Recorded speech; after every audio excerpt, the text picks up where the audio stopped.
This is Ian Cameron for Sportsbook Review, and we're looking at NFL Week 5 action for the upcoming weekend. We'll break down every single game on the NFL slate. Let's get right to it in rotation order, starting with the Houston Texans and the Minnesota Vikings.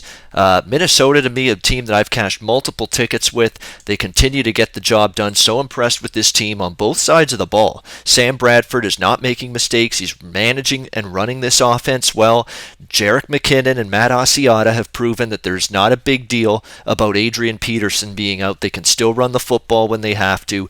The defense, though, continues to star for the Minnesota Vikings. They have been absolutely spectacular. Mike Zimmer and a tremendous Vikings coaching staff. 3 former NFL head coaches on that staff. Tony Sparano, Pat Shurmur,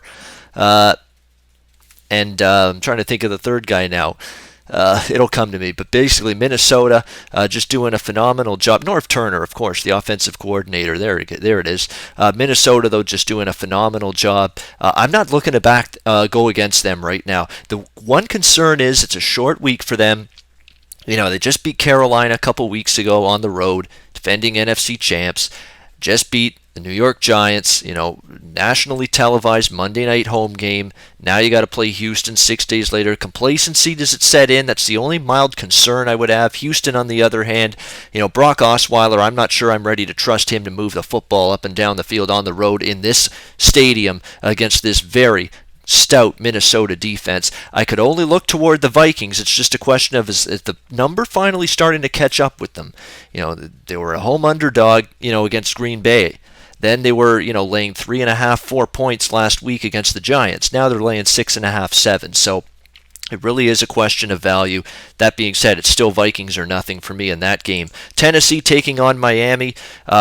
Boy, oh boy, I'll tell you what, Miami continues to have problems. I'm sick and tired of Ryan Tannehill. I really am. What's it going to take for the Miami Dolphins to realize they need to look at a different direction from the quarterback spot? How many more coaches does Miami have to go through before they realize that a new quarterback's required in this organization? I don't know, but they're struggling to move the football. And even defensively, Miami's been a little bit spotty. I mean, haven't exactly played great. New England moved the football up and down the field against them a few weeks ago. Cleveland, with Cody Kessler making his first ever start at quarterback on the road, had no problems moving the ball against this Miami defense. And even last week against Cincinnati, they gave up 22 points, lots of yards. Cincinnati did have red zone troubles, but they've had red zone troubles all year, largely because Tyler Eifert, their spectacular tight end, hasn't played yet this season. So I don't give Miami's defense a ton of credit for holding Cincinnati in check in the red zone last week, but they're still struggling. They're giving up yards. They're letting teams get first downs, move the ball up and down. So I think Marcus Mariota and this Titans offense has a chance to make some things happen here in this game. Mariota's had some good moments, had some bad moments so far, but you got to like the competitiveness of this Tennessee team. They lose by 9 against Minnesota in their first game, but they outgained the Vikings by 15 yards, come back to beat Detroit on the road 16-15 against Oakland. They lose 17-10, but probably deserved a better fate. Outgained the Raiders by 25 yards, questionable penalties on that last Oakland touchdown drive, which won them the game. And then last week against Houston, if not for a kick return touchdown, they have a chance to win that game, but they fall short, losing 27-20, only get outgained by 39 yards. So they have been right in every single game. And to me, Miami's not a team I trust to win at all right now, let alone by margin. I think Titans plus 3.5 might be worth a look there in that game. Next up on the Sunday slate, New England, Cleveland. It's New England or pass, but I just don't like the number 10.5. I know Tom Brady's back and all that. Everybody's excited. Certainly looked like the Patriots went through the motions against Buffalo, just biding their time, waiting for their beloved quarterback to return, the messiah of this New England team to step back onto the field, which he will do on Sunday here. But boy, you do have to worry slightly about, how sharp is Brady going to be, particularly in the first half while he works out the kinks. Remember, he didn't have hasn't been practicing at all these few weeks while he's been serving his suspension. So how long is it going to take him to get back into game form? Cleveland's defense, though, still going to be in tough. We know Bill Belichick and Tom Brady off a loss. That's been a good betting proposition. over the years. So like I said, I'm not going to get in front of New England. I want no part of Cleveland here in this spot, but just have to worry. I think it's a little bit too high of a number for me to get involved with the Patriots there. Jets and Pittsburgh. Boy, how about the Steelers bouncing back strong with a rout over Kansas City last Sunday night after that real bad loss against the Eagles the week before.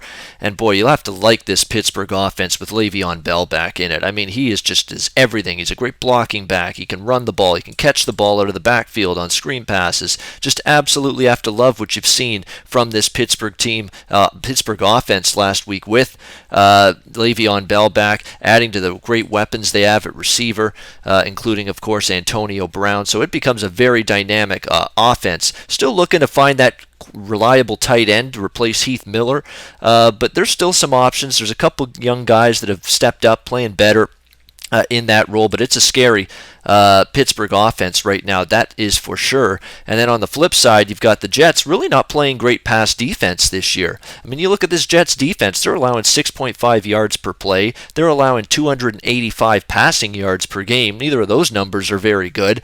You know, Darrelle Revis, not going to play in this game for the New York Jets with a hamstring injury, but is it really that big of a deal? This has not been the same Darrelle Revis this season, so you know they're going to miss him, but how much considering he struggled? So I think it's a tough situation here for the Jets. I certainly don't like the way Ryan Fitzpatrick, yeah, that's not right. Not Fitzpatrick, Pickpatrick. He deserves to be called that because he's been an absolute interception machine. He's been absolutely disgraceful in terms of protecting the football. You know, he's treating the football like a hand grenade. Just an absolutely awful display of football from Ryan Fitzpatrick, especially in the fourth quarter last week of that game that the Jets played. I mean, he was just terrible. They had a chance to win it against Seattle still, but interceptions in the fourth quarter cost them. They lose 27-17.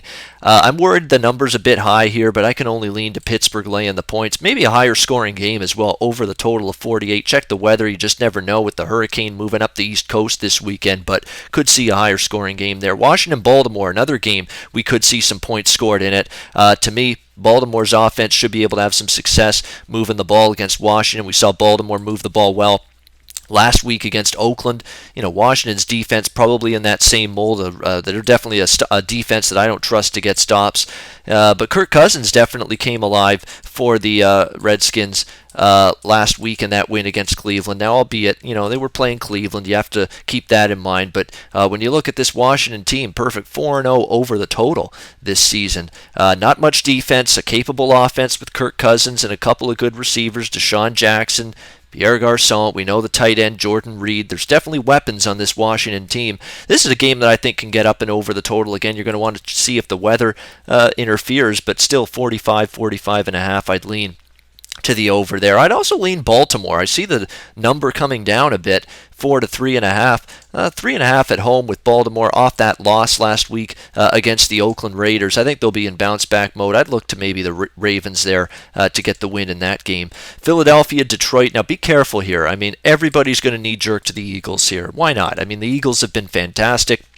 They've been terrific so far, but that bye week I think was ill-timed. I really do believe that because they've been clicking, they've been rolling on all cylinders. Defense has been totally buying into Jim Schwartz's aggressive schemes on that side of the ball. Carson Wentz has played extremely well through his first 3 games of his rookie career. It's all fine and well, but that bye week, you know, you just worry, does it throw off a little bit of this team's rhythm? I think this is a scary, scary spot for the Eagles for as well as they've played in beating Cleveland, Chicago, and Pittsburgh to open the season. I just worry that that bye week may take away some of their momentum.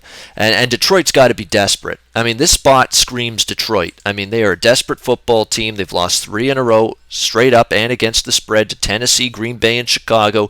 You know, held without a touchdown for a large majority of that football game last week against the Chicago Bears, which definitely isn't a good sign. In fact, their only touchdown in that game was a punt return. Not a single offensive touchdown for Detroit last week in that loss to Chicago. Matt Stafford and the offense certainly have to get things going. It smells like a desperation spot for Detroit. This is going to be a very unpopular pick.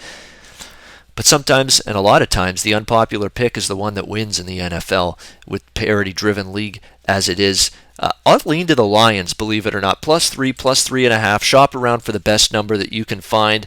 I just worry that bye week throws Philadelphia for a loop. 3-0, they're getting all the accolades, all the headlines. Everybody's praising them, showering them with, positive thoughts. It just smells like here's the air coming out of the Eagles balloon right when you least expect it. Detroit Lions beat them.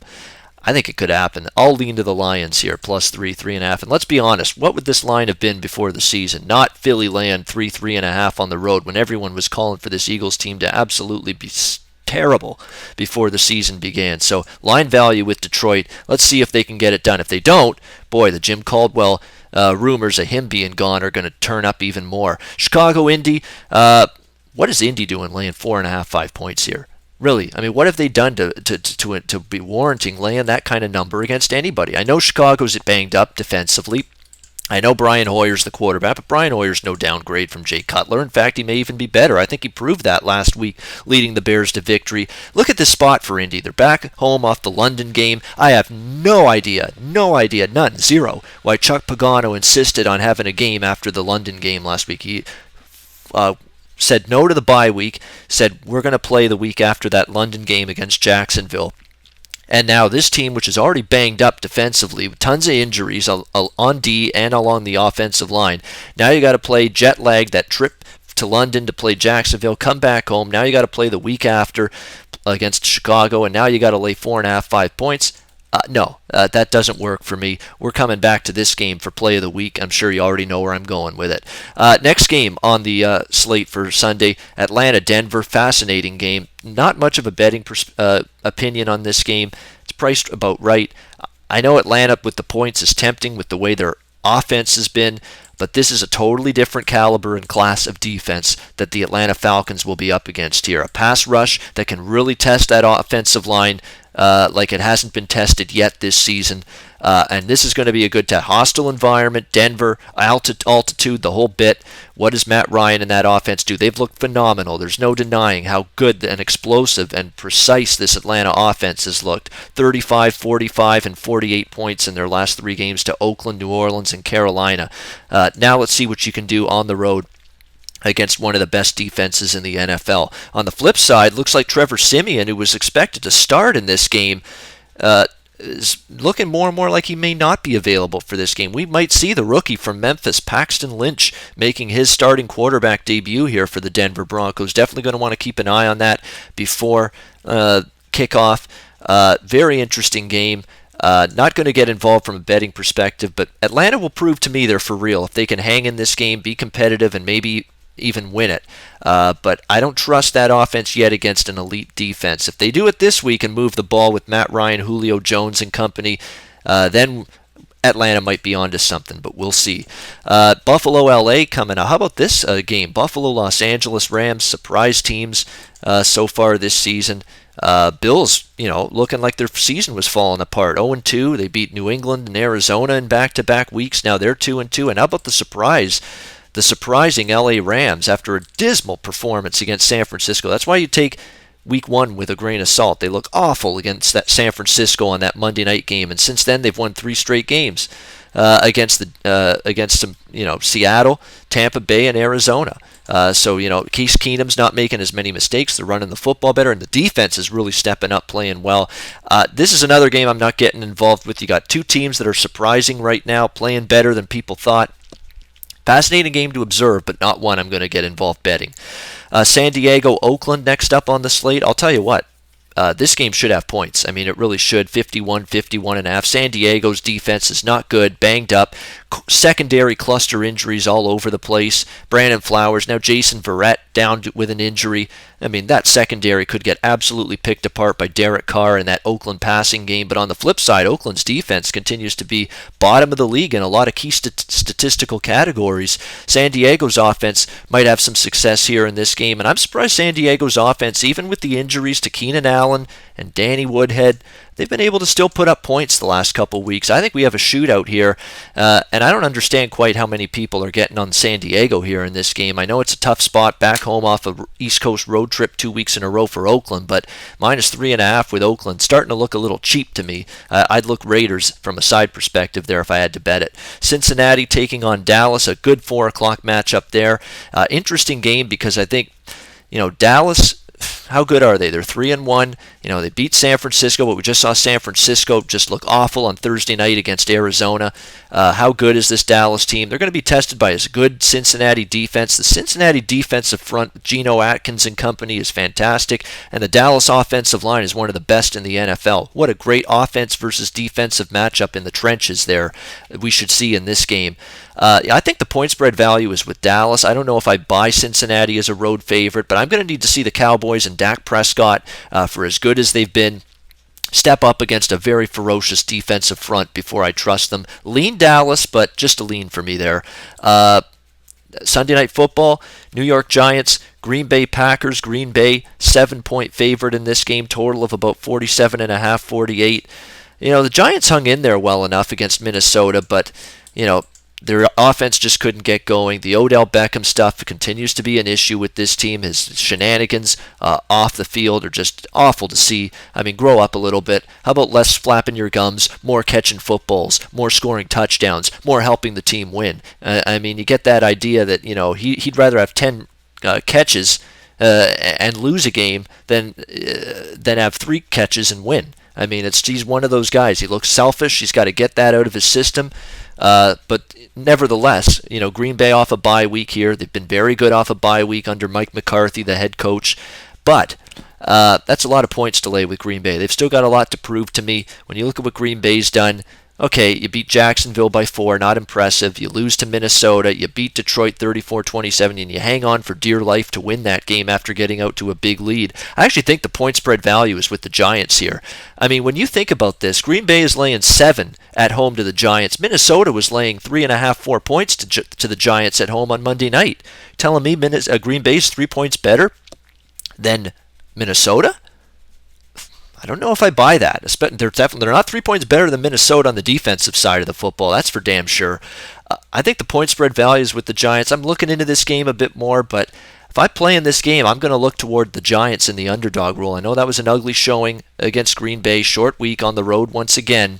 Packers off a bye, well rested. I understand all that, but Packers have, they haven't shown me enough in terms of their resume yet. Beating Jacksonville doesn't do anything for me.